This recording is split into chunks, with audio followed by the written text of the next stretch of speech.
शुभम, अगर आप कुछ कहने की कोशिश कर रहे हो, सुनाई नहीं दे रहा क्योंकि म्यूट पे हो आप। Okay, sorry. सभी साथियों का जिंदाबाद। जनवास के इस 2023 और 2024 के वर्ष की केंद्रीय बजट की चर्चा पर आप सभी का स्वागत है। जनवास ये चर्चा आप लोगों तक इसीलिए लाया है ताकि केंद्रीय बजट की प्रक्रिया और इससे हमारे दैनिक जीवन पर जो प्रभाव पड़ते हैं उसे सरल भाषा में समझ सके। अब इस चर्चा को आगे बढ़ाने के लिए मैं हमारे साथी आशमी को कई सालों से पेंशन परिषद और जन सरोकार के साथ काम कर रही हैं, उनको निवेदन करूंगा। आशमी। जी, थैंक यू शुभम। तो इस चर्चा में हमारे दर्शकों और वक्ताओं का बहुत बहुत स्वागत। और आज की चर्चा का विषय है पेंशन्स, जो सरकार द्वारा दी जाती है और सैकड़ों करोड़ों लोगों को सामाजिक और आर्थिक सुरक्षा देती है। तो ये हमारी आज का विषय का आज इस पे हम चर्चा करेंगे। पर अगर हम देखें पिछले 10 सालों में सरकार बजट में बहुत कटौती करती आ रही है और बजट कम होते ही जा रहा है। और कोई भी सांसद, कोई भी नेता इस विषय पे कोई चर्चा नहीं कर रहा। पर ये एक बहुत ही जरूरी हमारा एक मूलभूत अधिकार है जिससे लोगों को सुरक्षा मिलती है। तो आज जिस स्थिति में पेंशन्स है वो एक बहुत ही ज्यादा गंभीर स्थिति है। और इस साल का भी जो केंद्रीय बजट है हमें वही एक कहानी बता रहा है। तो आज हम अपने वक्ताओं से सुनेंगे कि इस साल के केंद्रीय बजट में क्या क्या हुआ पेंशन्स को लेके, और इस पे जमीनी तौर पे इसका क्या प्रभाव होता है। पर उस तो आज हमारे साथ शंकर जी जुड़े हुए हैं और मुरलीधरन जी जुड़े हुए हैं जो हमारे वक्ता हैं। तो उससे पहले मैं निवेदन करूंगी कि नैन्सी जो मॉडरेटर है मेरे साथ, शुरू करने से पहले बहुत संक्षेप में समझाए कि ये पेंशन्स है क्या और किस सरकारी नीति द्वारा हमें ये मिलती है, और उसके बाद हम ये चर्चा शुरू करेंगे थोड़ा सा समझ बनाने के लिए। धन्यवाद अस्मी। मुझे सुन सकते हैं? हाँ जी। जी। तो बहुत संक्षेप में मैं बता देती हूँ। ये मिनिस्ट्री ऑफ रूरल डेवलपमेंट जो है जो इसका देखरेख करती है, इस पूरे प्रोग्राम का नाम, ये एक छाते जैसा है जिसका नाम है नेशनल सोशल असिस्टेंस प्रोग्राम। इसके अंदर 3 स्कीम्स जो है मुख्यतः से वो पेंशन्स के ऊपर है। एक है Indira Gandhi national old age pension scheme, दूसरा Indira Gandhi national widow pension scheme and तीसरा Indira Gandhi national disability pension scheme. तो ये 3 जो है, इन तीनों पेंशन्स के अंदर काफी जो लोग हैं हमारे देश के, वो निर्भर करते हैं। और क्योंकि अब अभी हम जब आगे वक्ताओं से सुनेंगे तो आपको पता चलेगा कि कितने कम लोग इस पेंशन का लाभ उठा पा रहे हैं और क्या क्या और भी दिक्कतें हैं इसमें। इसे अभी आपको शंकर जी, आज हमारे साथ जो 2 वक्ता जुड़े हैं वो हैं शंकर जी और मुरलीधरन जी। उनका हम इंट्रोडक्शन बाद में देंगे जैसे जैसे वो आएंगे बात करने के लिए। तो वो उस पे आपको बताएंगे कि थोड़ा बजट के बारे में बात करेंगे, थोड़ा इन पेंशन स्कीम्स के अंदर क्या दिक्कतें हैं उसके बारे में बात करेंगे। तो अस्मी आप आगे। हाँ, तो हमारे सबसे पहले मैं शंकर जी को कहूंगी कि वो आएं और हमें बताएं कि इस बार केंद्र सरकार में पेंशन्स के बजट में क्या दिक्कतें आई हैं, क्या कटौती हुई है और इसका इन पेंशन्स का क्या मूल्य है लोगों के जीवन में। पर उससे पहले मैं शंकर जी का एक छोटा सा परिचय देना चाहूंगी। शंकर सिंह जी एक सामाजिक कार्यकर्ता हैं जिन्होंने अरुणा जी और निखिल जी के साथ MKSS मजदूर किसान शक्ति संगठन शुरू किया था। उसके साथ साथ वो अन्य अभियानों में जुड़े हुए हैं जो मूलभूत अधिकारों से जुड़े हुए हैं। जो मूलभूत अधिकारों पे काम करा है उन्होंने, नरेगा, RTI और पेंशन परिषद जो एक अभियान, राष्ट्रीय अभियान है पेंशन पे जो काम करता है, 2013 में शुरू हुआ था। वो तब से वो एक पहले सदस्य हैं इस पेंशन परिषद कैंपेन के। तो अब मैं शंकर जी को बुलाना चाहूंगी। शंकर जी प्लीज आप अनम्यूट करके हमें थोड़ा सा इस बार के केंद्रीय बजट के बारे में बताएं और इसका क्या असर हो रहा है जमीन पे, लोगों के जीवन में क्या इसका प्रभाव होगा। तो आप प्लीज उस पर थोड़ा बता दीजिए।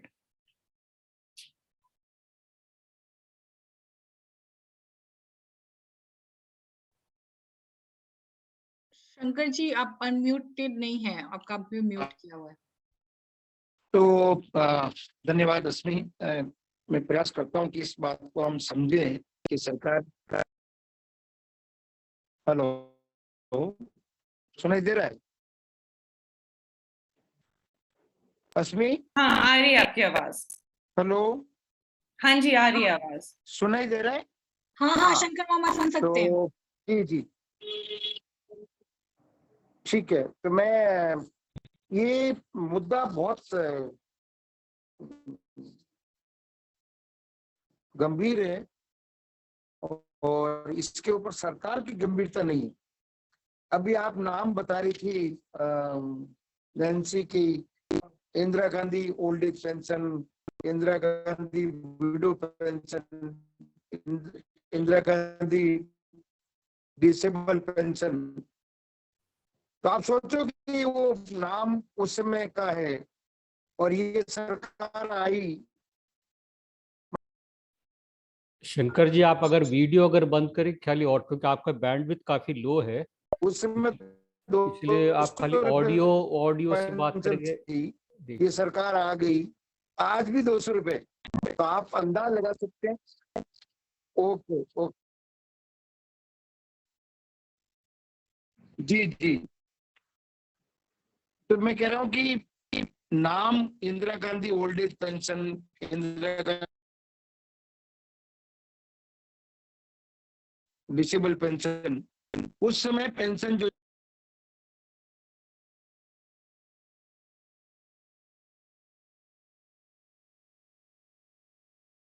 तो आप सोच सकते हैं कि इतने साल बाद शंकर जी आपकी आवाज बिल्कुल नहीं आ रही है शंकर जी। अम,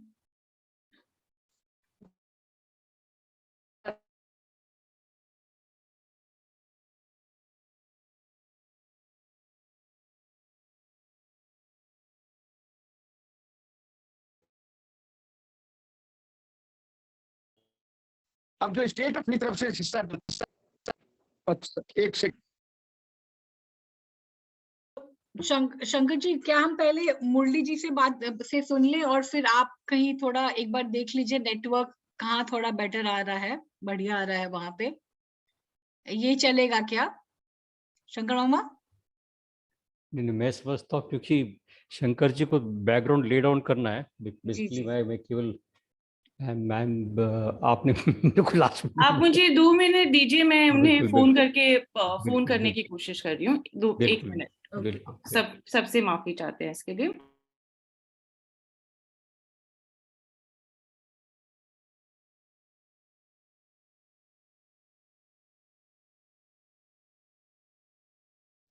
असली में जगह बदल रहा हूँ, फोन भी बदल रहा हूँ ठीक है, हम बस शायद हाँ, हम 2 मिनट हाँ उनका वेट करते हैं फोन हाँ, तो बदलने के मेरे लिए। इसमें शायद नहीं है, तो मैं फोन भी बदल रहा हूँ, जगह बदल रहा हूँ ना।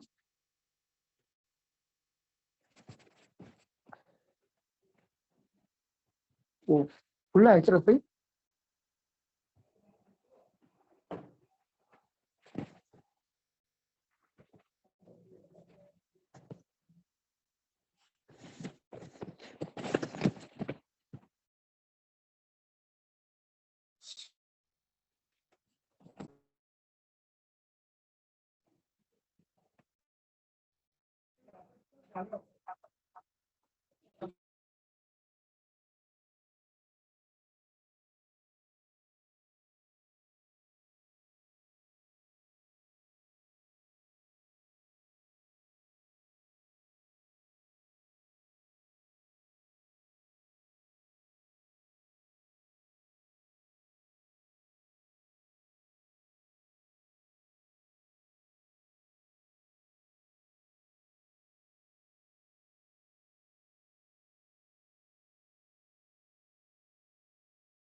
ये हम पहले कहना भूल गए, पर जब शंकर जी और मुरलीधरन जी बताएंगे और आपके कुछ भी सवाल हो, आप प्लीज चैट बॉक्स में लिख देना, हम अंत में वो सवाल लेंगे।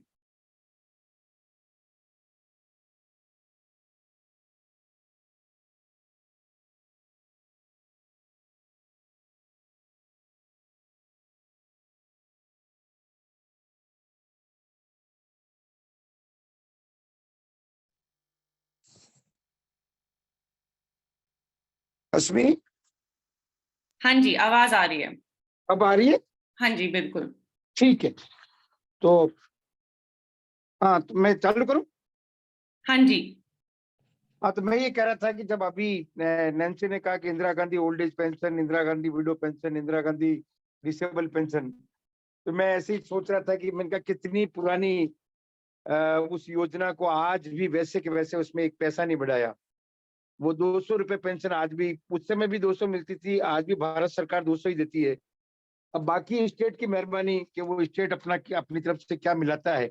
आप सेंटर का बजट देखो आप, तो अभी 45 लाख करोड़ रुपए जो टोटल बजट है इस साल का, उसमें पेंशन वाला हिस्सेदारी कितनी है, अपना शेयर कितना है?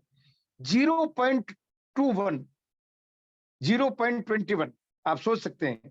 और ये 10 साल पहले अगर इस शेयर को देखें, मैं 2014-15 के आंकड़े भी है, उस समय 0.57 था और ये घटता गया है।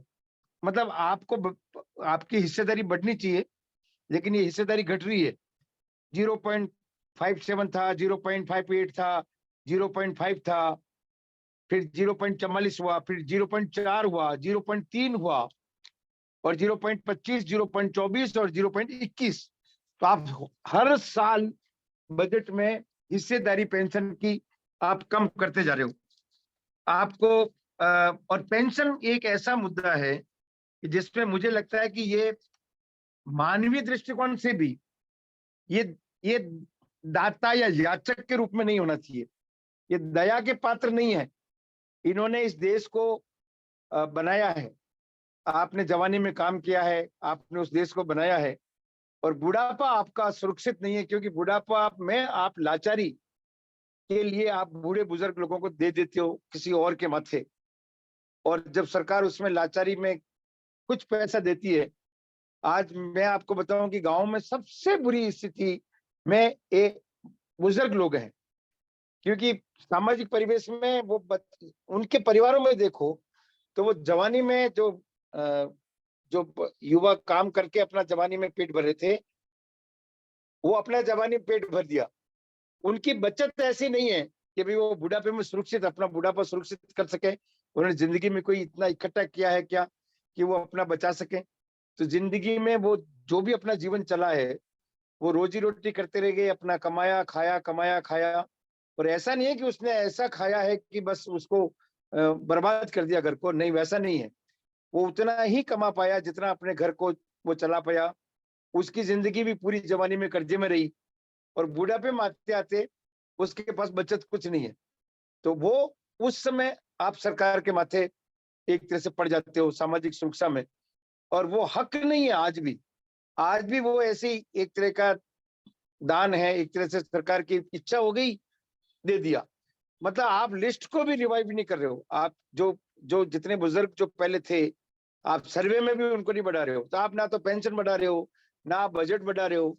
और दूसरी तरफ सरकार का जो बजट का हिसाब आप देखो, तो उनके अपने में बजट आप देखोगे तो आपको समझ में आएगा। एक चार्ट में रश्मि आपके पास है तो आप दे सकते हो, दिखा सकते हो।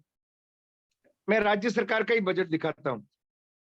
पेंशन में जो सरकार का एक दोगली नीति कह सकता हूं मैं, उनका वो चलता है। आजकल सरकारी कर्मचारी भी यही कहते हैं, अरे आपको तो फ्री में गेहूं मिल रहा है, आपको पेंशन मिल रही है, आपने किया क्या है इस देश के लिए? मतलब सरकारी कर्मचारी को इतना घमंड है अपने मन में कि मैं तो इस देश के लिए ही कर रहा था सब कुछ, और इन्होंने देश के लिए क्या किया जो इनको पेंशन मिलना चाहिए?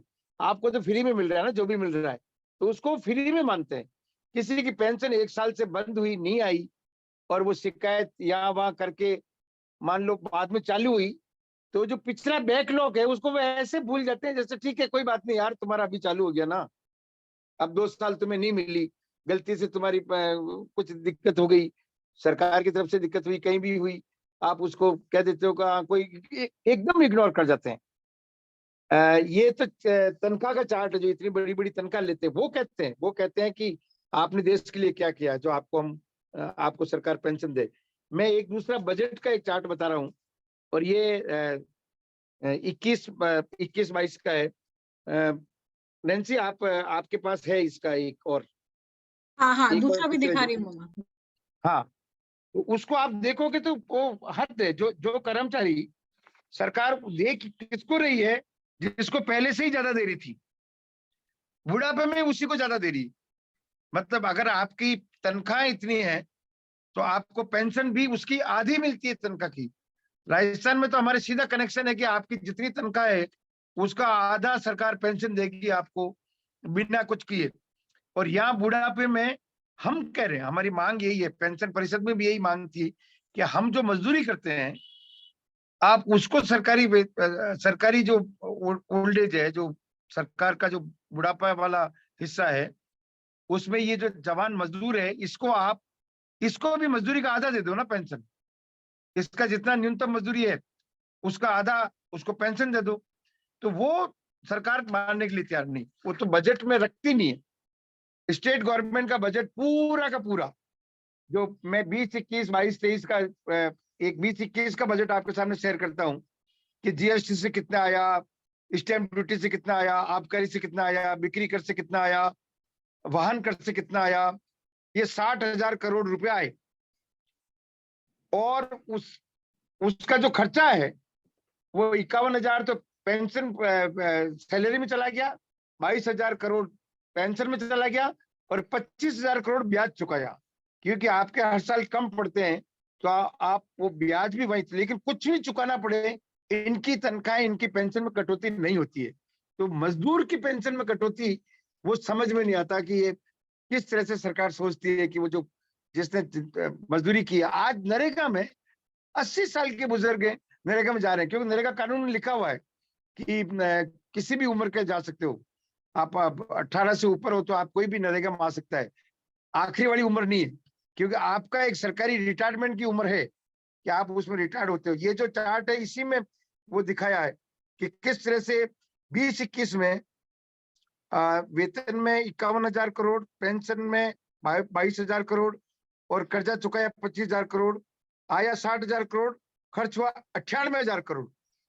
मतलब जो आ रहा है उससे ज्यादा आप खर्चा कर रहे हो, चाहे कर्जा लेना पड़े, लेकिन आप कुछ लोगों को तो खूब लुटाते हो, उनको आप उन्हीं को मानते हो कि ये हमारे देश के बहुत कर्णधार है। जो वास्तव में देश को बनाने वाला मजदूर है, उसकी जिंदगी में जो मजदूरी करके वो अपना वो करता है, असल में तो देश बनाने का काम वो कर रहा है, उसको आप बुढ़ापे की पेंशन का सहारा नहीं देते हो।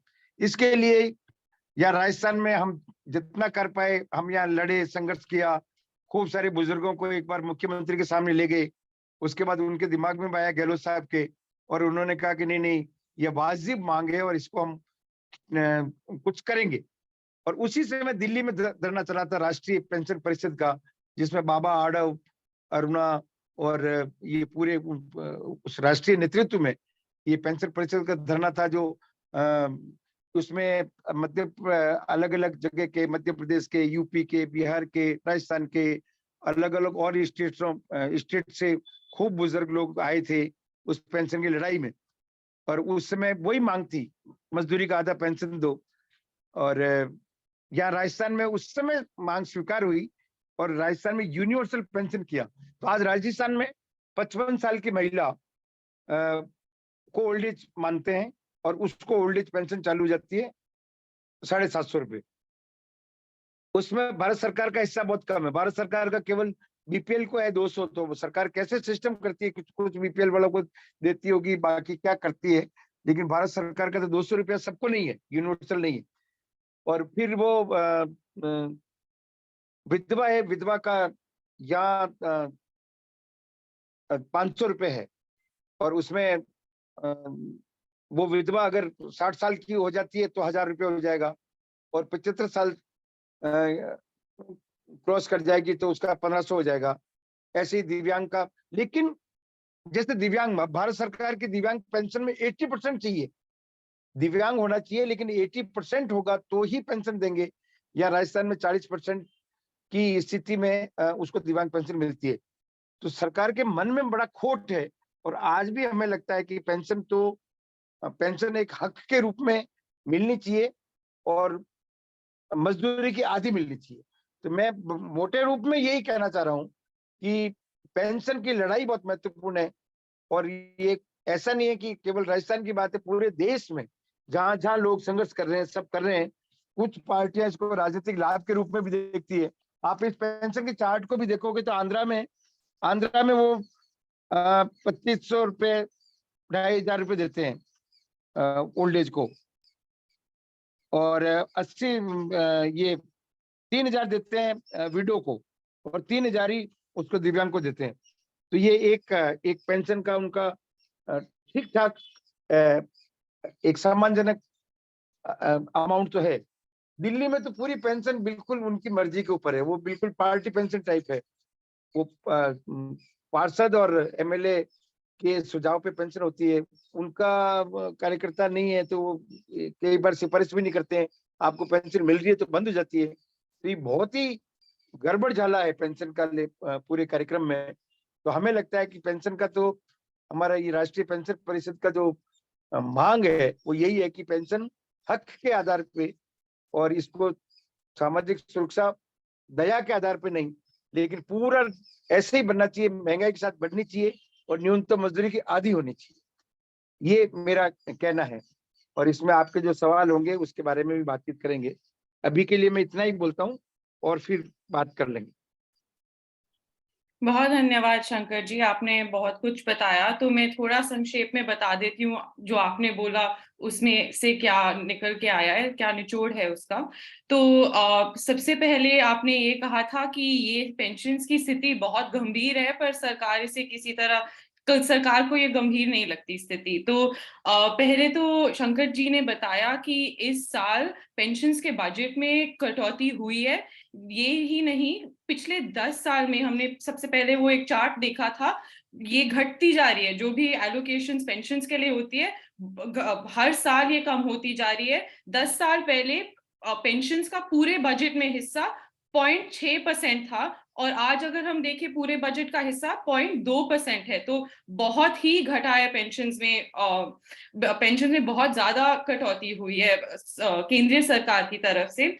दूसरी चीज शंकर जी ने कही थी राजस्थान सरकार के बारे में कि कुछ भी हो जाए, सरकारी कर्मचारियों को अपनी तनख्वाह और अपनी पेंशन्स मिलती जा रही हैं। तो आज सुबह ही मैंने देखा था, ये लोकसभा में सवाल किया गया था डिपार्टमेंट ऑफ पर्सनल और ट्रेनिंग जो पेंशन्स देखते हैं, कि केंद्रीय सरकारी कर्मचारियों पे कितना पैसा खर्च हुआ है पिछले साल। और उन्होंने जवाब दिया कि 3 लाख करोड़ के करीब 60 लाख लोगों पे ये खर्चा हुआ है। आप सोचिए, मेरे को तो पता भी नहीं 3 लाख करोड़ में कितने शून्य आते हैं। कोई अच्छा है मैथ पे तो चैट बॉक्स में लिख दीजिए, पर 60 लाख लोगों के लिए 3 लाख करोड़ पैसे खर्च हुए हैं।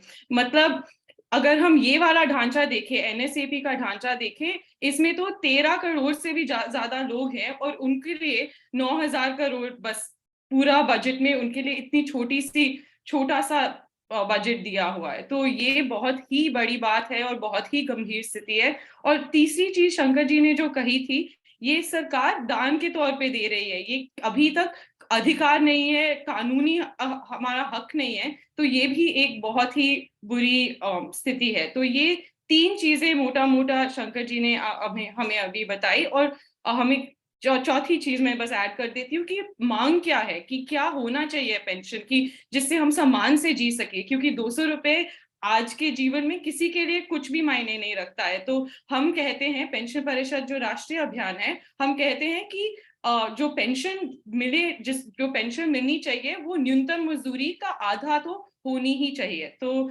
ये 4 चीजें शंकर जी ने अभी कही। अब हम दूसरे अपने अगले वक्ता पे चलते हैं। तो नैन्सी। धन्यवाद अस्मी। मैं बस कुछ जोड़ना चाहूंगी। अभी शंकर जी और अस्मी ने दोनों ने कहा कि पिछले 10 साल में बजट जो आवंटन हुआ है वो कम होता जा रहा है। हमने देखा कि 2000 उस चार्ट में ये भी है कि 2020 और 21 में, सॉरी 2000, हाँ, उसमें काफी बढ़ाया गया था पेंशन के बजट को। जहाँ के यहाँ आप देखेंगे यहाँ पे 2020-21 में काफी ज्यादा पेंशन का बजट बढ़ाया गया था, इसलिए क्योंकि उस समय में कोरोना पहली बार आया था। लेकिन उसके अगले साल फिर उसको घटा दिया गया। ये नहीं सोचा गया कि उस समय में हम ज्यादा बुरी स्थिति में थे। मतलब 2020 में इतना लोग माइग्रेट करके आए थे, उस समय में लोग रास्ते पे चल रहे थे, हर चीज बंद हो गई थी, लॉकडाउन हो गया था। वो तो हुआ है, उसका इफेक्ट अगले साल भी पड़ा, क्योंकि उस समय में एक तो हम कोरोना से ग्रस्त थे, ऊपर से जो पिछले साल की मार अभी भी झेल रहे थे। तो उसमें फिर से इसको कम कर दिया गया, उस पेंशन को कम अमाउंट को कम कर दिया गया है। और सबसे बुरी बात है कि जो शंकर जी ने कहा कि, और अस्मी ने भी कहा कि हम हमेशा से पेंशन परिषद की मांग रही है कि इसको महंगाई से जोड़ा जाए या न्यूनतम मजदूरी का आधा हो। तो मैं एक बात कहना चाहूंगी कि जो फाइनेंस एक्ट है 2018 का, उसमें ये कहा गया है कि कोई भी जो नेतागण है, जो पार्लियामेंटेरियन है, उनका हर 5 साल पे पेंशन का जो पैसा है उसको महंगाई से जोड़ते हुए बढ़ाया जाएगा। तो ये सब चीजें जब उन लोगों के लिए है जो कभी मान लीजिए एक बार सत्ता में आ गए, उसके बाद जीवन भर पेंशन उठाते हैं, तो जो लोग हर महीने हर पूरा जीवन अपना व्यतीत करते हैं इस काम करने में, उनके लिए इतना छोटा आवंटन क्यों? तो एक बात तो मैं ये रखना चाहूंगी। दूसरा, एनएफईपी में ये कहा जाता है कि सरकार कह रही है, केंद्र सरकार कह रही है जो कि हम राज्य से अनुरोध करते हैं कि जो हम पैसे दे रहे हैं उसको या तो मैच करें, उसके उतना दें या उससे बढ़ के दें। अनुरोध करते हैं, वो रिक्वेस्ट एक तरीके से कर रहे हैं, फोर्स नहीं कर सकते, जबरदस्ती नहीं कर सकते। तो कुछ सरकारें ऐसी हैं, जैसे कि राजस्थान है, वो ऑलमोस्ट यूनिवर्सल हो गया है, जो मांग रही है पेंशन परिषद की हमेशा से कि एपीएल बीपीएल, ये जो बीपीएल कैटेगरी के हिसाब से जो ये एक क्राइटेरिया बनाया हुआ है कि लोगों को नहीं देंगे, वो हटा देना चाहिए और सिर्फ ये होना चाहिए कि जिनको ऑलरेडी कहीं पेंशन मिल रही है उनको ना मिले। तो ये हमेशा से हमारी ये जो मांग रही है। तो मैं एक और चीज, तो सरकार कहती है, केंद्र सरकार की स्टेट, तो राजस्थान जो है वो ऑलमोस्ट 1 करोड़ लोगों को पेंशन दे रहा है, जो कि ऑलमोस्ट एक तरीके से यूनिवर्सल ही हो गया है। तो उसके बाद बिहार है, आसाम है, ऐसे कुछ स्टेट्स हैं। आंध्र प्रदेश में यूनिवर्सल है, कहा तो नहीं जाता, बट एक तरीके से है क्योंकि वो इतने सारे लोगों को पेंशन देते हैं। तो और कुछ ऐसे राज्य भी हैं। मैं बस एक बार वो दिखा देती हूँ आपको, आरटीआई वाला। हमने अस्मी, और एक सेकेंड अस्मी, आपको अपना स्क्रीन बंद करना पड़ेगा। हाँ, ये हमने एक आरटीआई लगाई थी। हमने मिनिस्ट्री ऑफ रूरल डेवलपमेंट से पे एक आरटीआई लगाई थी, क्योंकि हम कहीं पे हमें ये जानकारी नहीं मिल रही थी कि केंद्र सरकार का हिस्सा क्या होता है और हर राज्य का हिस्सा क्या होता है। तो ये हमें जानकारी मिली है आरटीआई के द्वारा कि ओल्ड एज पेंशन में कितना सरकार देती है, कितना राज्य देता है, विधवा पेंशन में कितना देती है सरकार और राज्य, और डिसेबिलिटीज या विकलांग पेंशन में कितना केंद्रीय सरकार देती है। नांसी, आप इसे थोड़ा बड़ा कर सकते हैं, और आप देखेंगे कि बहुत ही कम जगहें एक अच्छा अमाउंट देती है जो मायने रख सकता है किसी की जिंदगी में। तो कुछ स्टेट्स हैं जैसे कि आंध्रा है जहाँ पे 2500 रुपए मिल रहा है, फिर एक हिमाचल प्रदेश है जहाँ 1700 मिल रहे हैं, और इसमें 200 रुपए केंद्र सरकार के भी जोड़े गए हैं। तो कुल मिला के कुछ 5 स्टेट है जो कि 2000 या 2000 के इतना या 2000 से ऊपर देते हैं, जो कि वो भी काफी नहीं है। लेकिन कुछ ऐसे स्टेट हैं जो करते हैं, बट ऐसे बहुत सारे स्टेट्स हैं जो नहीं कर पाते हैं, और अभी भी 500 से 1500 तक के दायरे में है, उसमें भी थोड़ा 500 की तरफ ही ज्यादा है। तो यही हम दिखाना चाह रहे थे, क्योंकि कोई भी MIS पोर्टल भी जो है, MIS है, कोई भी किसी भी स्टेट का अपडेटेड नहीं है पेंशन को लेके, वहां पे ये जानकारी अवेलेबल नहीं है। ये RTI के थ्रू ही हम निकाल पाए हैं, नहीं तो एक एक स्टेट का जाके देखना पड़ता है, और कहीं है भी नहीं सोर्स कि हम कहाँ से इसको ऑथेंटिकेट कर सकें कि ये सही जानकारी है भी या नहीं है।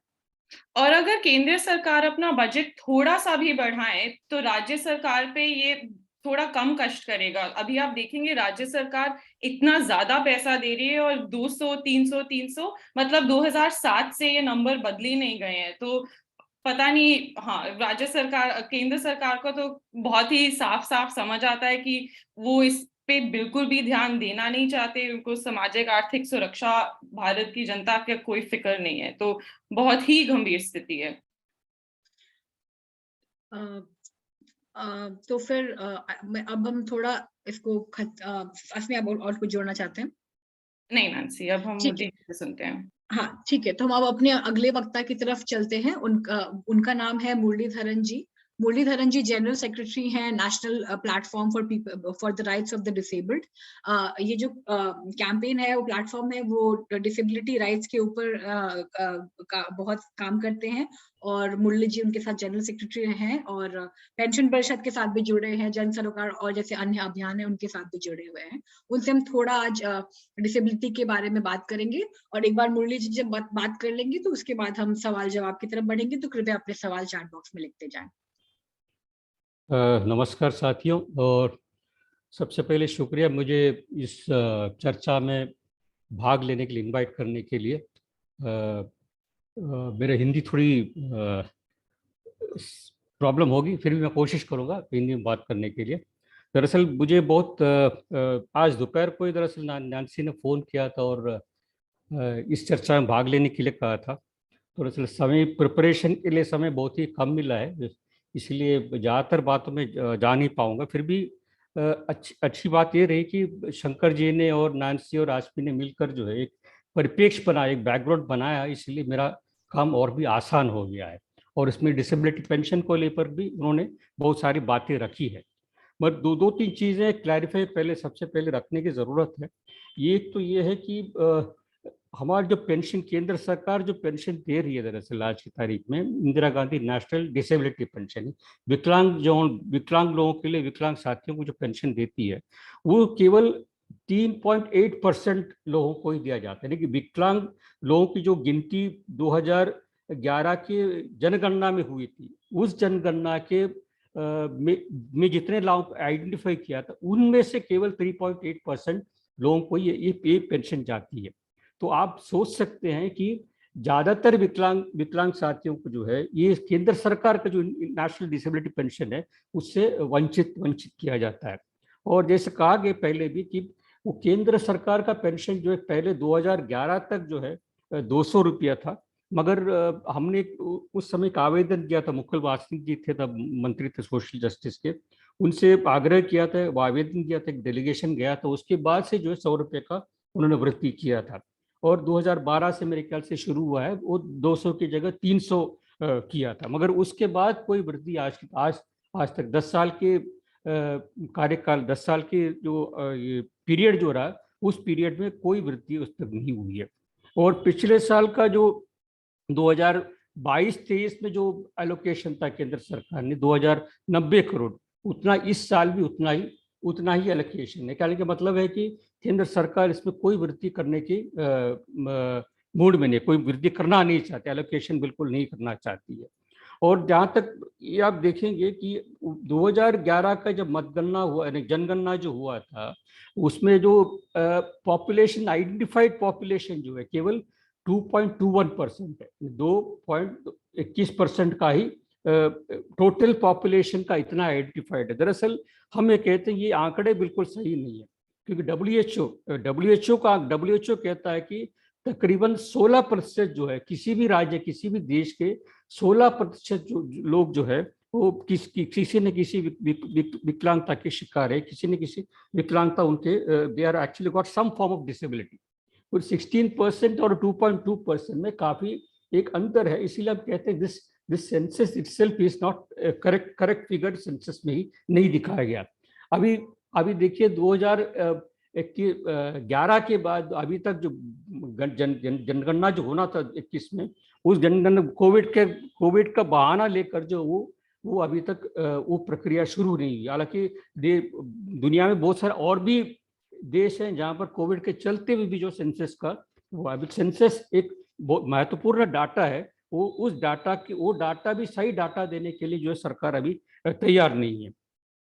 और ये जहाँ तक डिसेबिलिटी पेंशन के, विकलांगता को पेंशन का सवाल है, केवल ये इसमें भी जो है जैसे कहा कि 300 रुपया है, मगर उसके लिए क्राइटेरिया क्या, एक तो 80% से ज्यादा विकलांगता होनी चाहिए, क्योंकि विकलांगता जो है परसेंटेज में गिना जाए। फंक्शनैलिटी जो है, आपका शरीर का कोई अंग नहीं काम कर रहा है तो उस अंग का कितना परसेंटेज काम नहीं कर रहा है। अगर ब्लाइंड है तो अगर 100% दोनों आंख से अगर दोनों आंख में अगर दिखाई नहीं दे रहे, आपको बिल्कुल नहीं दिखाई दे रहे, तो यार कौन सा 100% ब्लाइंड होता है, यानी 100% डिसेबल्ड होता है। इसी तरह फंक्शनैलिटी के ऊपर जो है सर्टिफिकेट दिया जाता है। तो 80% से ज्यादा जो विकलांग है, यानी कि जिसकी विकलांगता है, उसी को केवल Indira Gandhi national disability pension दिया जाता है। मगर विकलांग गिनने के लिए हमारा कानून के तहत जो है, एक आदमी को अगर विकलांग गिनना है तो 40% अगर विकलांगता हो तो वो विकलांग की श्रेणी में आता है। तो मगर 40 to 80% के बीच में जो है, जो भी विकलांग है इस देश के, उसको केंद्र सरकार जो है उस पेंशन से वंचित करती है। और ये बहुत बड़ी संख्या है जो इस पेंशन के दायरे में, यानी इस गिनती के दायरे में आना चाहिए। और एक तो ये है, दूसरा एक बीपीएल कैटेगरी होना चाहिए। बीपीएल कैटेगरी कार्ड होल्डर नहीं होंगे तो आप उस पेंशन में नहीं रखा। इससे भी जो बहुत बड़ी संख्या जो है बाहर हो जाती है।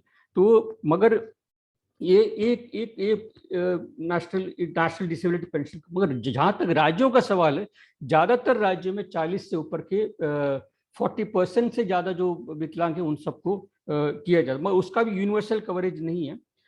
हरियाणा में जैसे 60% से ज्यादा होना चाहिए आपको विकलांगता के ये पेंशन के हकदार होने के लिए। एक तो ये है। और दूसरा ये केवल आप देखेंगे पेंशन में अमाउंट की वृद्धि नहीं किया, ये नहीं, बहुत सारे राज्यों में जो इसमें कटौती भी कर रहे हैं कि पेंशन के जो अभी जो ले रहे हैं विड्रॉ कर रहे हैं पेंशन, उनमें से भी उनकी भी संख्या भी काट रहे हैं। जैसे कर्नाटका में बड़ी मात्रा में संख्या में जो ऑलरेडी बेनिफिशियरीज उनके काटे गए। हरियाणा में भी एक अभियान चला रहे हैं कि कोई ना बहाना लेकर जो है विकलांग साथियों को, दूसरे पेंशनर्स के भी जो है नाम काटे जा रहे हैं।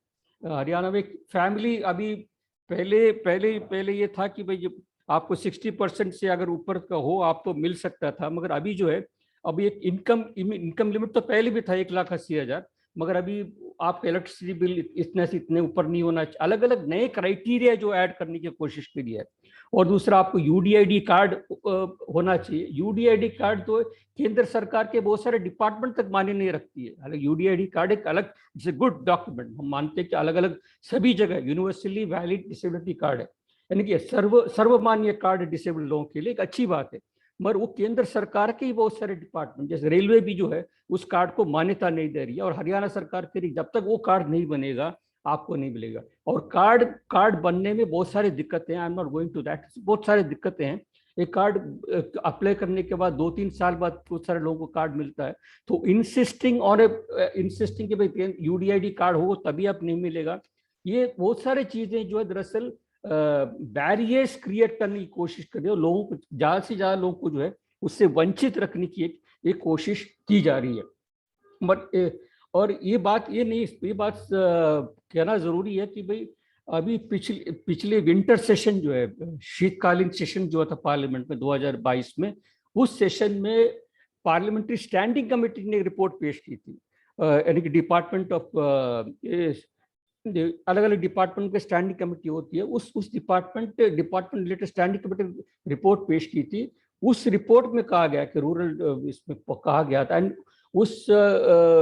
उसमें सिफारिश की थी, रिकमेंडेशन किया गया था कि भाई ये उसने कहा कि भाई आप जो दे रही है फारसी, यानी कि सही नहीं, आप 300 रुपए जो डिसेबिलिटी पेंशन दे रहे हैं उसको बढ़ाने की जरूरत है। This doesn't take into account inflation, जो चीजों के दाम में जो वृद्धि हो रही है उसको आप कंसिडर नहीं करते हैं और उसको बढ़ाना चाहिए। एक पार्लियामेंट्री स्टैंडिंग कमेटी का रिकमेंडेशन है और उसने सरकार से कहा कि भाई आप इसमें कम से अच्छी तरह वृद्धि किए, this takes into account both inflation as also the cost of living, ये दोनों को।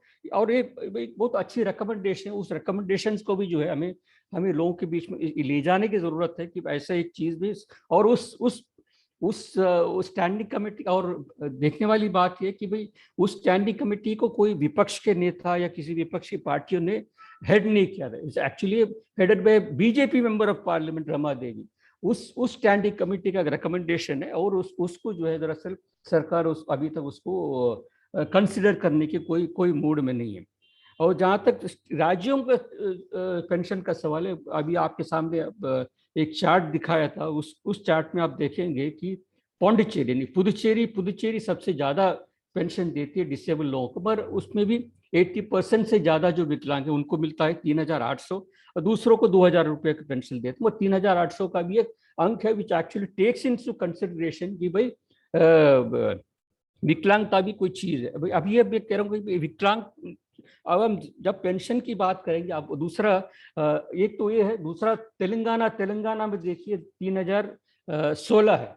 अब 3,016 का आंकड़ा क्या है ये समझना थोड़ा जरूरी है, क्योंकि ये 16 का आंकड़ा जो है केसीआर वहाँ के जो चीफ मिनिस्टर है वो न्यूमरोलॉजी में विश्वास करते हैं, तो आंकड़ा जो न्यूमेरिकल जो एडजस्ट होता है उसके अनुसार जो उन्होंने आंकड़ा तय किया था। अब ये जब यूनाइटेड आंध्र प्रदेश था उस टाइम हमने हमारा एफिलिएट है आंध्र प्रदेश में, उन्होंने एक आंदोलन किया था और एक ऐसा समय चुना था कि भाई बाइफर्केशन होने वाला ऐसे एक समय में चुना था। तब उस वक्त का जो चीफ मिनिस्टर था उन्होंने कंसीड किया पेंशन को वृद्धि बढ़ाने के लिए, और एक बार एक स्टेट में एप्लीकेबल हो गया तो दोनों स्टेट में एप्लीकेबल हो गया और वो निरंतर बढ़ता गया उससे नहीं। और एक स्टेट में अगर आंध्र प्रदेश में बढ़ता है तो तेलंगाना भी ऑटोमेटिकली बढ़ा देता है, और तेलंगाना में बढ़ता है तो आंध्र प्रदेश में ऑटोमेटिक बढ़ता है। तो इसीलिए बराबर दोनों राज्य में जो एक ही किस्म का आपको न्यूमरोलॉजी को छोड़ के बाकी आपको देखने को मिलेगा कि भाई एक ही किस्म का एक ही आंकड़े जो है दोनों एक जैसी हैं। बट दुख की बात यह है कि बहुत सारे राज्य जो है जो केंद्र सरकार 300 देती है वो 300 भी पास ऑन नहीं कर, जैसे मिजोरम जैसे राज्य आपको देखने को मिलेगा, छत्तीसगढ़ जैसे राज्य। मिजोरम में तो हालत यह है कि 100 रुपया मेरे जहाँ तक नहीं, अभी डिसेबिलिटी पेंशन पे 100 रुपया है, 100 रुपया 200 रुपये जो भी हो। बट वॉट अभी ये चीज देखने की जरूरत है कि अब तमिलनाडु में बहुत सारे राज्यों में ये भी एक कंफ्यूजन है कौन सा डिपार्टमेंट इसको देता है। अभी तमिलनाडु में देखें 2 अलग डिपार्टमेंट जो है पेंशन का डिस्बर्सल करते हैं। एक तो ये है कि जैसे इंटेलेक्चुअली डिसेबल कैटेगरी है उस कैटेगरी को जो और 70% से, और दूसरा 75% से ज्यादा जो डिसेबल लोग हैं उनके लिए डिस्ट्रीब्यूट करती है डिपार्टमेंट ऑफ डिसेबिलिटी अफेयर्स, उनका डिफरेंटली एबल्ड डिपार्टमेंट उनका नाम दिया है। दूसरा पेंशन जो सोशल वेलफेयर डिपार्टमेंट वो डिस्ट्रीब्यूट करती है थ्रू द रेवेन्यू डिपार्टमेंट। आगे ये दोनों में भी फर्क है, 1,500 रुपये देती है रेवेन्यू डिपार्टमेंट, दूसरा देती है 2,000 रुपये। तो 2 अलग अलग किस्म के पेंशन भी वहाँ दिए जाते हैं। और ये पहुंचाया कैसे जाता है वहाँ देख बहुत सारे राज्यों में डायरेक्ट ट्रांसफर है, बैंक ट्रांसफर के द्वारा जाता है। बहुत सारे राज्यों में डोर स्टेप डिलीवरी है, जैसे केरल में डोर स्टेप डिलीवरी है through the postal and other cooperative bank के द्वारा जो उनके लोग आते हैं डिलीवर देने के लिए। तमिलनाडु में ये जो है दे एक्चुअली बैंकिंग एजेंट जो होता है एक्चुअली तो प्राइवेट एजेंसी, वो बैंकिंग एजेंट आके देता है, उसमें भी हेराफेरी है। जैसे अभी 1,500 कर दिया उनका पेंशन रिसेंटली, अब उस 1,500 में से बहुत सारे ऐसे कंप्लेंट्स आए कि 1,500 के जो केवल 1,000 रुपये दे रहे, 500 रुपये वो एजेंट अपने जेब में रख देता है। जिन लोगों को पता नहीं कि पेंशन में वृद्धि हुई है या जिनको पता भी है और ये एजेंट आके देता है, वो 500 रुपये अपनी जेब में रखे 1,000। सभी केसेस ऐसे नहीं, हमने ये नहीं कहना चाहेंगे कि सब लोग ऐसे ही करते हैं, but there are ample number of cases, और बहुत सारे ऐसे केसेस हैं जहाँ पर ये चीजें होती रही है। ये तो ये, और हरियाणा में जैसे मैंने पहले कहा था कि 2,500 रुपये का पेंशन कुछ समय से 2,500 रुपये पेंशन किया गया, वो भी एक कैंपेन के बाद, एक मांग उठने के बाद किया गया था। मगर उसमें पहले 2007 तक तो ऐसा था कि हरियाणा में एक विकलांग हो और मैरिड हो, उसका स्पाउस पति या पत्नी जो भी हो, स्पाउस को भी उतना ही रकम मिलता है, 2,500 में 2,500 पत्नी को भी मिलता है या पति को भी मिलता था, और 2 बच्चों को भी मिलता था, उस वही अमाउंट मिलता। इसलिए एक अच्छा सा खासा सा अमाउंट एक डिसेबल लोगों के गुजारा चलाने के लिए मिलता था। मगर आज एक फैमिली का इनकम को जो है वो कंसिडर करके जो है उसको उसमें अलग अलग, जैसे मैंने कहा था पहले, अलग अलग किस्म के बैरियर्स डाल के जो उस किस्म का चीज जो है उसमें से कटौती करने की बात हो रही है। मगर विकलांगता में एक देखने वाली चीज है कि दूसरे पेंशन से मुकाबले, दूसरे समाज के लोगों के मुकाबले जो है विकलांग लोगों को जो एक एडिशनल कॉस्ट होती है हमेशा इसमें देखने के लिए, हेल्थ केयर में एक एडिशनल कॉस्ट होती है, असिस्टिव डिवाइसेस उनको अलग अलग किस्म के उपकरण चाहिए, ये चाहिए, उसमें एक एडिशनल कॉस्ट होती है, ट्रांसपोर्टेशन में एक एडिशनल कॉस्ट होती है। बाकी लोगों के मुकाबले विकलांग साथियों को एडिशनल कॉस्ट बेयर करना पड़ता है। और दूसरे देखिए, आप विकलांग बहुत सारे फैमिलीज में आप देखेंगे, एक बच्चा विकलांग पैदा होता है या बच्चा नहीं होता, किसी कारण से एक रोड एक्सीडेंट में, इंडस्ट्रियल एक्सीडेंट में, या फिर खेती में जहाँ काम करते हैं वहाँ भी आज मैकेनाइजेशन में बहुत सारे लोग विकलांग बन जाते हैं एक्सीडेंट्स में, और केमिकल और पेस्टिसाइड्स का इस्तेमाल के कारण भी बहुत सारे लोग अलग अलग विकलांगता के शिकार बन जाते हैं। ऐसे जब बनता है एक आदमी तो और केरल में जहाँ से मैं आता हूँ, मैं वहाँ से पेड़ यानी नारियल के पेड़ जो होता है उस पाम ट्री से लोग नीचे गिरते हैं तो उनके स्पाइनल कॉर्ड इंजरी होती है, फॉर बेड वो बिस्तर में हो जाते हैं, they are bedridden for the entire life. तो अगर वाइफ भी अगर एग्रीकल्चरल लेबर हो तो वाइफ को उनके देखभाल करने के लिए उनका जो नौकरी, उनका काम भी बंद हो जाता है। तो 2 persons in one family, both of them get, दोनों की नौकरियां चली जाती है।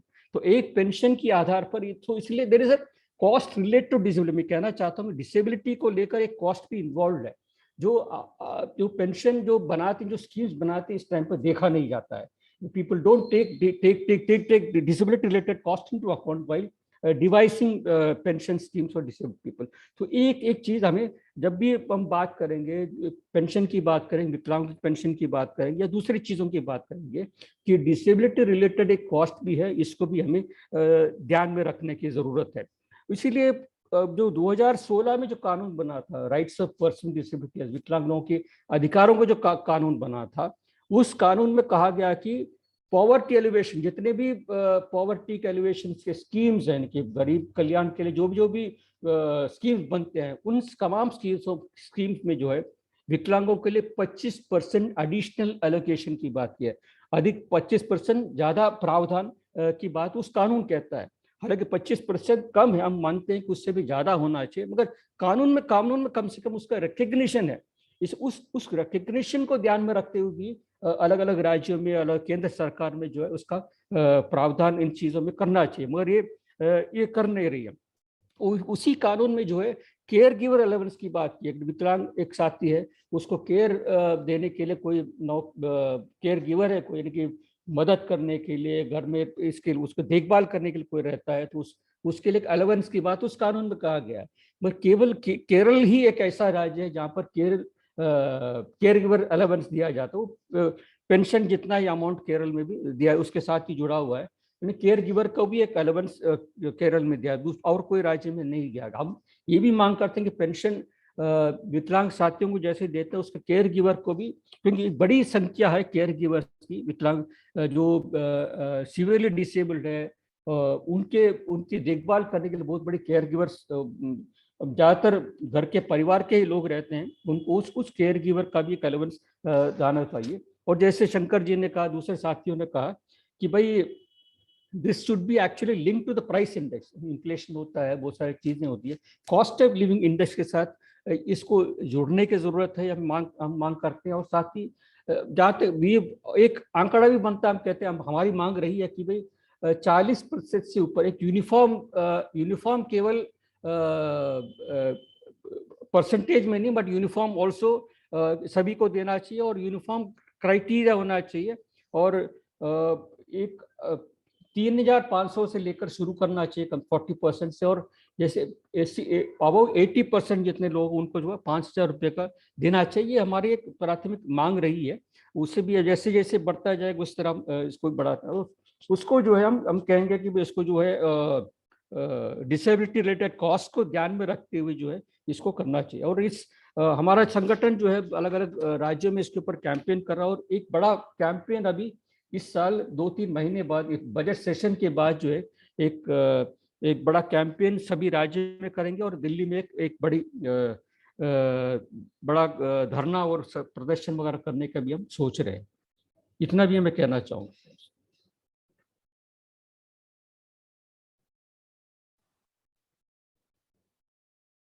बहुत बहुत धन्यवाद मुरली जी, हमें बताने के लिए। समय की कमी होने के बाद भी आपने काफी कुछ प्रिपेयर करके हमको डिसेबिलिटी पेंशन्स के बारे में, डिसेबिलिटी से रिलेटेड इश्यूज के बारे में बताया। तो मैं बस थोड़ा संक्षेप में जो मुरली जी ने कहा है बस थोड़ा सा बता दूं।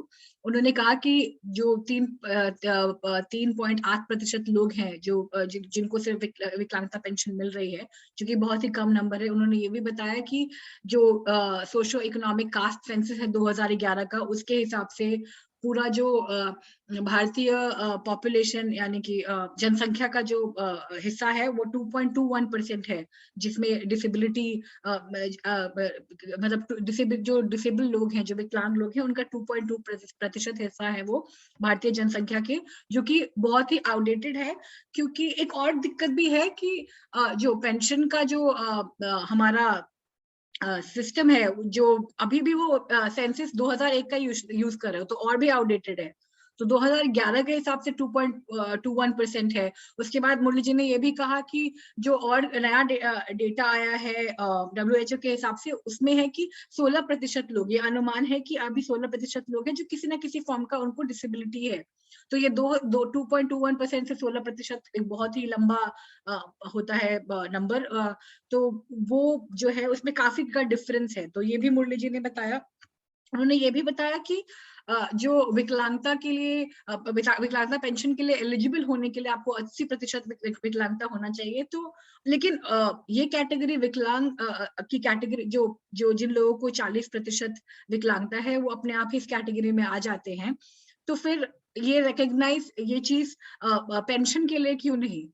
उसमें यानी कि 41% से लेके 79% जो जिनके अंदर विकलांगता है, उनको क्या पेंशन की जरूरत नहीं है? उनको भी जरूरत है, तभी तो लेकिन उनको छोड़ दिया जाता है। 80 से ऊपर के प्रतिशत के लोगों को ही दिया जा रहा है, उनको भी प्रोएक्टिवली आइडेंटिफाई नहीं किया जा रहा है। क्योंकि NSAP में ये भी कहा गया है कि ये जो हमारी गवर्नमेंट एजेंसीज है, उनका काम है कि आप उनसे मतलब कि वो खुद जा के थोड़ा पता करें। बहुत सारे, एक तो हर किसी के पास 5 ID कार्ड्स है, तो अपने आप ही पता चल जाता है। तो प्रोएक्टिव आइडेंटिफिकेशन जो एक गाइडलाइन में कहा गया है NSAP का, नेशनल सोशल असिस्टेंस प्रोग्राम, वो भी नहीं किया जा रहा है। तो ये नंबर बहुत ही कम है, 3.8%, जो कि जिनको मिलता है। उसके बाद उन्होंने ये भी कहा कि कुछ स्टेट है जो कि अच्छा भी कर रहे हैं, पर ऐसे कुछ स्टेट भी है जैसे कर्नाटका है और हरियाणा है, वो तरीके निकाल रहे हैं कि किस तरीके से पेंशनर्स को लिस्ट से निकाल दिया जाए।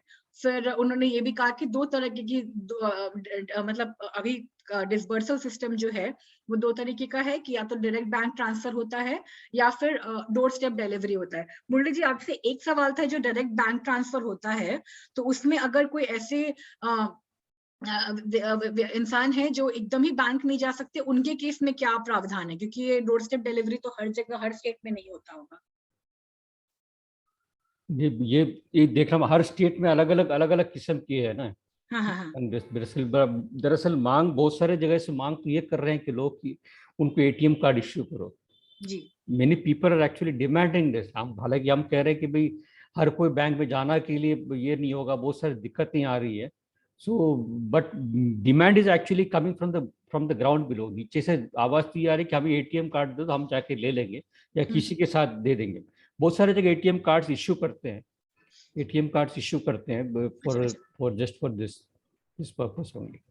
हाँ, तो वही मेरा सवाल ये था कि जो लोग बिल्कुल ही अपने घर से नहीं निकल सकते और एकदम ही नहीं जा सकते हैं बैंक तक, उनको क्या कर सकते हैं? तो वही मुरली जी कह रहे हैं कि ग्राउंड से ये बात उठ के आई है, और कहीं कहीं ATM कार्ड्स भी दिए जा रहे हैं कि आप कोई आपकी जगह पे निकाल के ला सकता है खुद, मतलब। हाँ, तो ये है। और एक चीज जो मुरली जी ने बहुत बड़ी बात कही कि वो एक एडिशनल कॉस्ट है, कि जो विकलांग लोग हैं उनकी दवाई के खर्चे, उनके जो डिवाइसेस हैं, मतलब जिनकी जो विकलांगता है उसके हिसाब से कोई डिवाइस की जरूरत पड़ती है, और उसके अलावा आने जाने का खर्च, ये सब कई ज्यादा है। तो उसको भी सरकार सोच नहीं रही है। और ये उन्होंने एक बहुत इंपॉर्टेंट बात बताई कि 2011 में तक 200 रुपए पेंशन मिलती थी, उसके बाद 300 की गई है, और वो भी 10 साल से नहीं।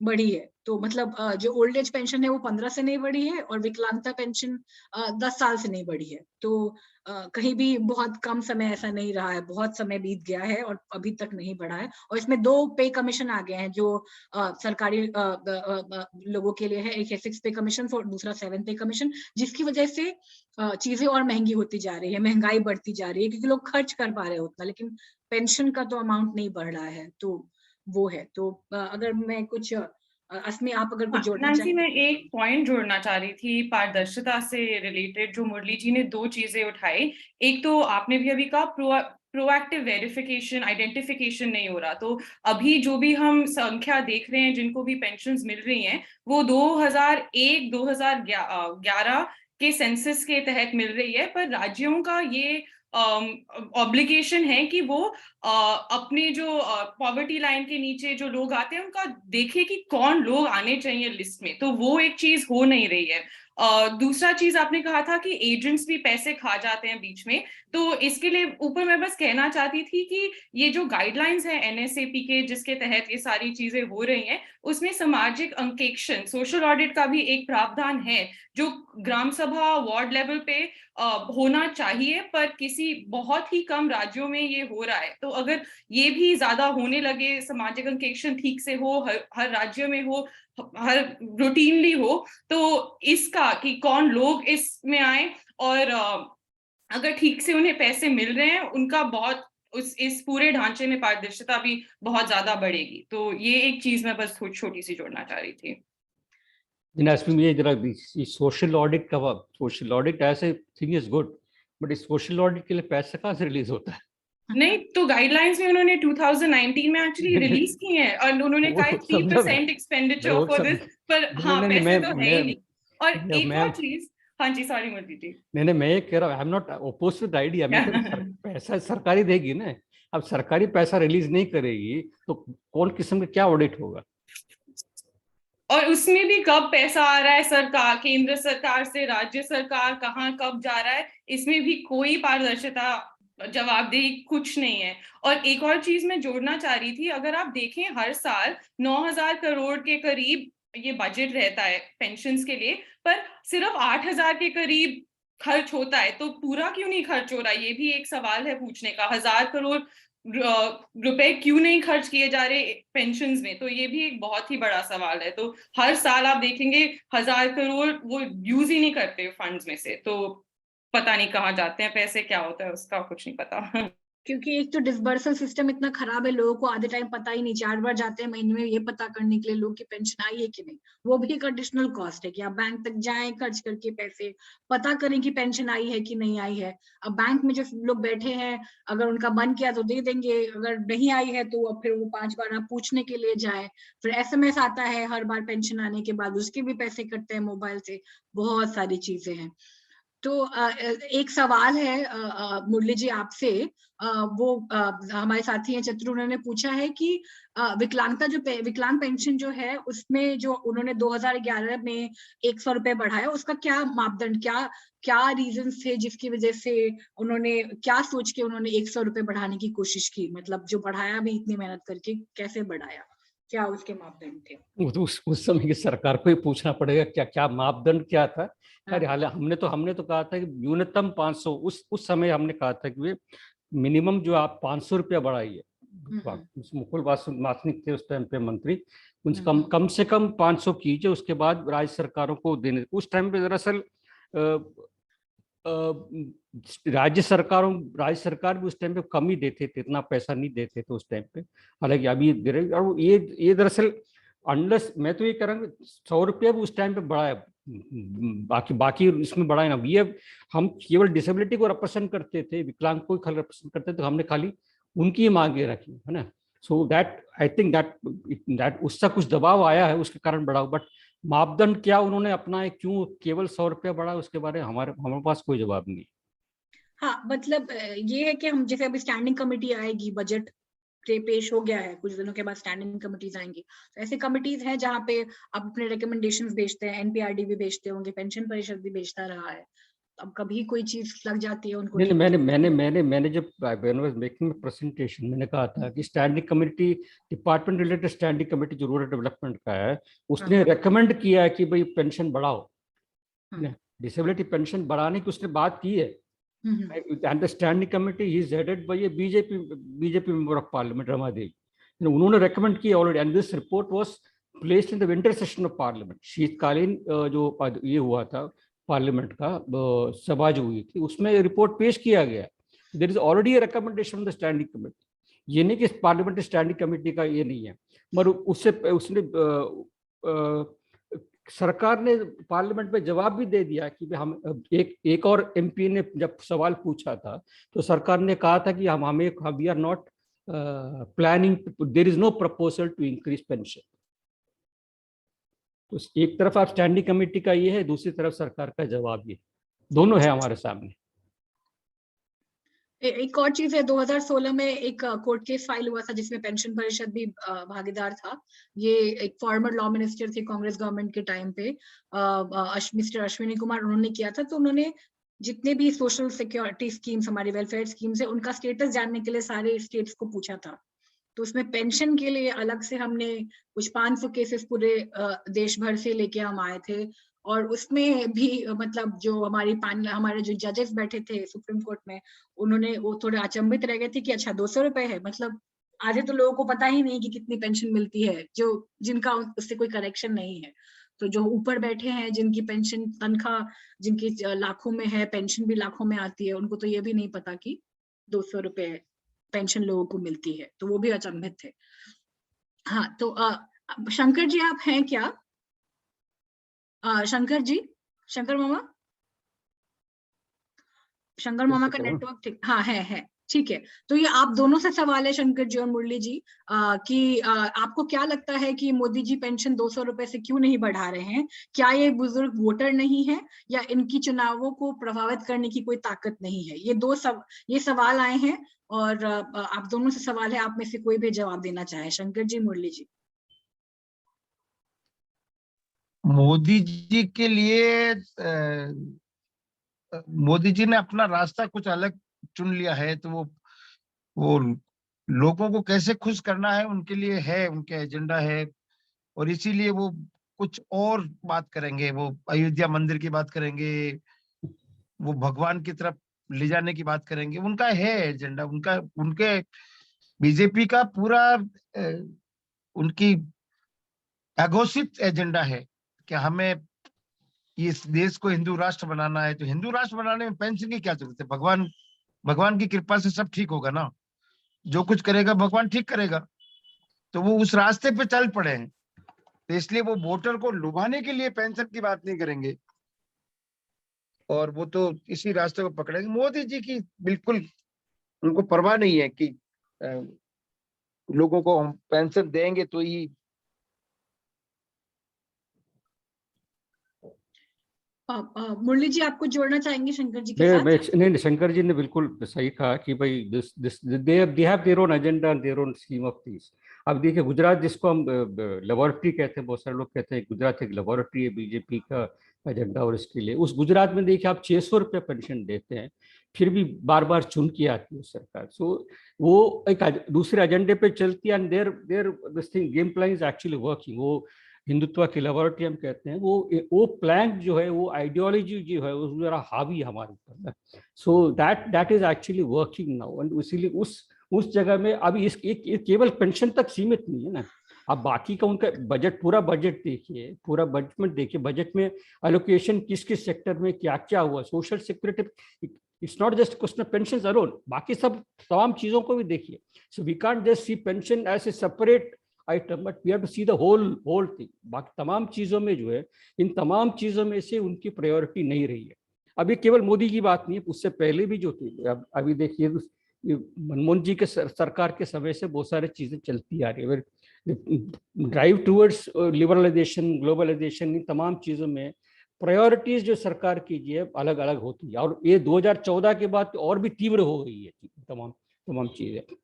So it is part of that. इसीलिए उनको तो गरीब की या उनकी they don't care for that, but they care for their vote. Vote मिलने का रास्ता क्या उन्हें पता है, इसी से जोड़ते हुए हमारा जो पिछला सत्र हुआ था, वही नीलांचल जी कह रहे थे कि पूरे सामाजिक सुरक्षा की अगर आप नीतियां देखें, उनमें पूरी कटौती हुई है, पर ये आवास योजना में बढ़ाया गया है, क्योंकि उन्हें पता है कि अभी चुनाव आ रहे हैं, तो आवास एक बहुत ही बड़ा मुद्दा है, तो उसको इतना बढ़ा दिया गया है उसका बजट। तो ये खेल तो खेल ही रहे हैं। तो अभी राशन में भी कटौती हुई है 5 केजी की। तो जब मिल रही थी तो केंद्र सरकार को हवाई मिल रही थी, अब कटौती की केंद्र सरकार ने, तो राज्य सरकार को कहा जा रहा है कि राज्य सरकार ने कट कर दिया है। तो ये भी एक बात है कि लोग समझ नहीं पा रहे कि ये खेल किधर हो रहा है।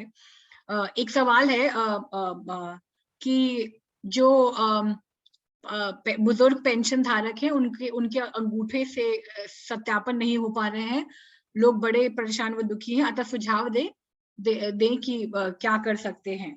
तो अभी तो सुप्रीम कोर्ट में एक केस भी था कि आधार को मैंडेटरी नहीं करना चाहिए, लेकिन फिर फाइनली कर दिया गया। काफी लड़ाइयां हुई, पहले एक बार आया भी था वर्डिक्ट कि नहीं कर सकते, फिर हुआ कि करना होगा। तो वो लड़ाई अभी तक चल रही है, ऐसा नहीं है कि लोगों ने छोड़ दिया है, लेकिन ये तो अब आ गया है कि जितने भी वेलफेयर स्कीम्स में है हमारे, उसमें आधार घुस गया है, और ये अंगूठे की तो दिक्कत रहती ही रहती है। अंगूठे की दिक्कत तो बहुत सारे चीजों में है, बहुत सारे चीजों में, मनरेगा में बहुत सारी जगह है। बट एक चीज मैं बताना चाहूंगा आपको कि जहां तक एनरोलमेंट आधार में डिसेबिलिटी का एनरोलमेंट जहाँ विकलांग लोगों के लिए है, बायोमेट्रिक्स बहुत सारी चीजों से they are actually they need not give their biometrics. बहुत सारे आइरिस का है, आंख का जो है आइरिस, दैनिक जन जो ब्लाइंड है, पूरी तरह से दृष्टिबाधित है, उनको आइरिस दे बाईपास कर देते हैं। There are provisions actually guidelines में है। और जिनके हाथ नहीं है उनको अब उस तरह का कोई चीज जो है, we can actually advocate for that. यानी कि बुजुर्ग है, उसके फिंगरप्रिंट्स अगर नहीं मिल रहे हैं तो उसमें से ये करने के लिए कर सकते हैं, एग्जाम्पशंस देने के, जैसे एग्जाम्पशन इसमें दिया गया उस तरह के एग्जाम्पशंस की हम मांग कर सकते हैं। और एक चीज अच्छी है कि उड़ीसा में अभी भी पंचायत में जाके आप अपने पेंशन की मांग कर, मतलब जब एक दिन ऐसा लगता है जिसमें उड़ीसा में जाते हैं लोग अपने पंचायत के पास और पंचायत ऑफिस में, और वहां से पेंशन उठा लेते हैं, तो उसमें बायोमेट्रिक की जरूरत नहीं पड़ती है। तो वो एक, क्योंकि बायोमेट्रिक में ये भी दिक्कत है कि अगर आपका अंगूठा नहीं लगा तो आप वेरीफाई नहीं हुए कि आप ही वो व्यक्ति हैं, तो आपको वापस जाना ही पड़ेगा। वही बहुत बड़ी दिक्कत है। पंचायत में ऐसा नहीं होता है, आप जाएं अपना पेंशन उठाएं और फिर घर जाएं, और पहले पता भी चल जाता है कि हाँ पेंशन आने वाली है। एक मेंशन भी किया है एक साथी ने कि बार बार बैंक जाना पड़ता है, जो हमने भी मेंशन किया था, उसमें भी खर्च होता है, तो वो भी एक दिक्कत है। तो उड़ीसा एक में एक अच्छी अच्छी प्रैक्टिस चीज है। है, मगर उड़ीसा में पेंशन अमाउंट भी बहुत कम है। हाँ, पेंशन अमाउंट बहुत है, वही है जैसे बिहार में यूनिवर्सल है, तो वहां पे अमाउंट सिर्फ 400 रुपए है, असम सिर्फ 50 रुपए एक्स्ट्रा देता है, 600 रुपए, तो वही दिक्कत है। तो एक और और कोई है नैन्सी की, ये बहुत बुजुर्ग जो हैं, जैसे वो बात सही है कि जो बहुत इतने बुजुर्ग हैं उनको आप बैंक में की लाइन में लगा रहे हो या बैंक में जाके उनको अपना वो करना है। अब मनी ऑर्डर की व्यवस्था को पूरा खत्म कर दिया। हाँ जो पोस्ट ऑफिस वाला जो एक है हिस्सा के, एक वो डाकिया वो घर जाके वो पेंशन दे के उसके साइन कराता है, अंगूठा लगवाता है स्टैम्प पैड से, पढ़ा लिखा नहीं है तो ऐसे उस सिस्टम को ही खत्म कर दिया उन्होंने टोटली। इस पे सबको, मतलब आपने कह दिया कि हम यही कर रहे हैं, तो उसी को आपने एक उसमें लाइन में खत्म कर दिया कि हम बैंक से ही सब कुछ करेंगे। तो आपने ना, तो आपके पास बैंकों की इतनी व्यवस्था, आप बैंकों की हालत देखो, आप इतनी भीड़ रहती है, इतनी भीड़ रहती है। बाहर बीसी, बैंकों के बाहर बीसी है, ये छोटी पेंशन वाले बैंक दे ही नहीं रहे। और बीसी बाहर एक बैंक बीसी कहते हैं उसको, ई मित्र वाला जो बैठा है वो लेन देन करता है, और वो बहुत गफलत कर जाता है कई बार, क्योंकि उसकी कोई जिम्मेदारी उस तरह से नहीं है, वो तो प्राइवेट आदमी है। तो वो आपका अंगूठा लगा भी देगा, एक बार कह देगा आया नहीं, दूसरी बार लगा देगा, वो विड्रॉल कर लेगा 2-2 बार, और आपको पता भी नहीं चलने देगा। तो वो करप्शन उसमें उस लेवल पे भी चल रहा है, बैंकों में भीड़ है, उस सब का है। तो जो सरकार का जो सिस्टम है उसमें वो ऐसे ही धकेल देते हैं ना सबको, आपको सब कुछ। अभी आप सोचो, बैंकों में इन्होंने कहा कि आपके खाते में पैसा रहना चाहिए। किसके खाते में रहना चाहिए? मतलब आपका बैंक में खाता है तो आपका मिनिमम बैलेंस मेंटेन करना है आपको। तो आपको अगर 2000 रुपए आपके खाते में हर समय नहीं रहेंगे तो आपके पेनल्टी लगेगी। और वो बैंक पिछली बार तो 300-350 करोड़ रुपया एसबीआई ने केवल इसी बात का कमाया कि लोगों ने अपना मिनिमम बैलेंस मेंटेन नहीं किया। वो मिनिमम बैलेंस हर महीने मेंटेन होना है, हर महीने, और वो ऑटोमेटिक उसके खाते से कट जाता है। आप खाते देखो उठा के, तो जो गरीब आदमी है पूरी मार भी उसी पे, टैक्स का बोझ उसका, महंगाई का मार उसका, पेंशन कम देना उसका। अमीर आदमी के खाते में पैसे रहते हैं तो उसको तो वो बैंक का हर्जाना देना नहीं है, लेकिन गरीब को देना है। तो सरकार पूरा चलती इन्हीं से है और लूटती भी इन्हीं को है। तो अब और कोई सवाल तो नहीं है चैट बॉक्स में। मैं बस एक एंडिंग कमेंट बता देती हूँ कि जो पेंशन का जो अभी स्थिति है उसका एकमात्र बहुत बड़ा जो रीजन है जो वो है कि जो एक लैक ऑफ पॉलिटिकल विल, कि सरकार के अंदर ही नहीं है वो चीज कि इसको बढ़ाया जाए, इसको प्रायोरिटी की तरह माना जाए। और जैसे कि नरेगा में बजट कट कर दिया है, राशन में कर दिया है, पेंशन में कर दिया है, तो सोशल वेलफेयर स्कीम्स को दिन ब दिन कम करते जा रहे हैं और नेता अपने पॉकेट भरते जा रहे हैं। ऐसे 2018 का जो फाइनेंस एक्ट था उसके थ्रू, आपको बस एक एग्जांपल दे रही हूँ मैं कि पेंशन किस तरीके से बढ़ता है उनका। तो वो है, मैं कहना चाह रही थी कि यही कि बस अंत में कि अगर सरकार चाहे तो कर सकती है, लेकिन चाहती नहीं है, इस वजह से दिन ब दिन डिक्लाइन मतलब कम होता जा रहा है बजट का आवंटन। इसमें आपको जोड़ना चाहते हैं? हाँ, एक सवाल आया था कि हम अपने स्तर पे क्या कर सकते हैं पेंशन्स, इस मुद्दे पे पेंशन्स को लेके। तो पेंशन परिषद एक राष्ट्रीय अभियान है, पर काफी टाइम से वो ज्यादा कुछ कर नहीं पाए। तो अगर आपको लगता है कि इस मुद्दे पे हमें आवाज उठानी चाहिए और संघर्ष करना चाहिए, तो हम आगे जाके भी सोच सकते हैं नैन्सी कि हमारे साथ जो आज लोग जुड़े हैं और अन्य राज्यों से भी लोग आए और जुड़े, और हम कुछ सोच सकते हैं कि हम धरना करें, कुछ तो करें इस मुद्दे पे। तो इकट्ठे हमें आवाज कुछ उठानी चाहिए। बिल्कुल। तो बस मैं सभी स्पीकर्स को आज के लिए धन्यवाद दूंगी जो हमारे साथ वक्ता जुड़े थे, शंकर सिंह जी और मुरली जी। एक मिनट, एक और कोई मैसेज आया।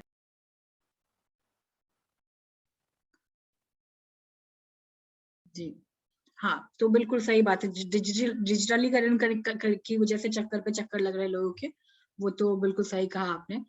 तो अब हम आज के सत्र की समाप्ति करते हैं। धन्यवाद शंकर जी और मुरली जी को हमारे साथ जुड़ने के लिए और हमें पेंशन्स के बारे में बताने के लिए, और अस्मी को भी और शुभम को भी यह चर्चा अरेंज करने के लिए और बताने के लिए कि पेंशन्स के बारे में। तो धन्यवाद सभी को। और जो हमारे साथ जुड़े थे शुरू से अंत तक लोग, उनको जो भी जुड़े थे जितने समय के लिए भी, उन सभी को बहुत बहुत धन्यवाद। और अस्मी अगर आप आगे के बताना चाहेंगे तो। हाँ, वही मैं कहना चाह रही थी कि ये हमारी एक पूरी सीरीज चल रही है, यानी कि हर 2 दिन हम एक कार्यक्रम आयोजित कर रहे हैं। तो इस बार आज का पेंशन्स था मुद्दा, पर 2 दिन में हम खाद्य सुरक्षा पे बात करेंगे, हम शिक्षा पे बात करेंगे, हम मजदूरी और नरेगा पे बात करेंगे, वातावरण, कृषि के जो मुद्दे हैं उन सब पे बात करेंगे। जो भी मुद्दे हैं जो आम जनता की जिंदगी पे कुछ ना कुछ प्रभाव करते हैं, हमारा यही उद्देश्य है इन चर्चा सीरीज के थ्रू कि हम सरल तौर पे सबको समझा पाए कि केंद्रीय बजट क्यों इम्पोर्टेंट है आपकी हमारी सबकी जिंदगी में। तो आगे भी हम करेंगे। तो बस आशा है कि आगे भी आप जुड़ेंगे, तो प्लीज जुड़िएगा। 2 दिन में हम एक और करेंगे और उसकी सारी डिटेल्स वगैरह जैसे आपको आज मिली उस भेज देंगे। शुभम, आप कुछ जोड़ना चाहेंगे? धन्यवाद आशमी और धन्यवाद नैन्सी, धन्यवाद सभी वक्ताओं को। बहुत ही अच्छा आप लोगों ने ये कार्यक्रम चलाया है। धन्यवाद। हम फिर मिलेंगे। जनआवाज की तरफ से भी धन्यवाद। धन्यवाद सभी को। जिंदाबाद जिंदाबाद। धन्यवाद। जिंदाबाद सभी को। जिंदाबाद सभी को। जिंदाबाद।